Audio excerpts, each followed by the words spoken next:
ആടുകൾക്ക് പൈക്കുന്നുണ്ടാവും, കുറച്ച് ചവറ് പിച്ചിക്കൊണ്ട് പോവാം. പത്തിരി ചുട്ടു വിളമ്പി നടന്നൊരു മുത്തുളിപ്പാത്തുമ്മ. അല്ല, ഹായ്, ഇതെന്താ?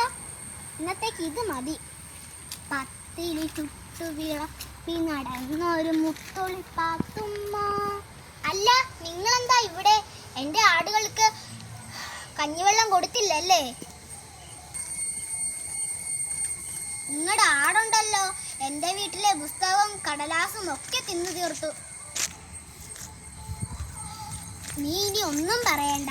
എൻ്റെ ആട് പെറ്റ് കഴിയുമ്പോൾ നിങ്ങളെല്ലാം എൻ്റെ വഴിക്ക് വരുമല്ലേ? പാത്തുമ്മേ, നീ അങ്ങനെ പറയരുത്. നിന്റെ ആട് പെറ്റ് കഴിയുമ്പോൾ സബീന താത്തയ്ക്കും കൂടി കുറച്ച് പാല് തരണം കേട്ടോ.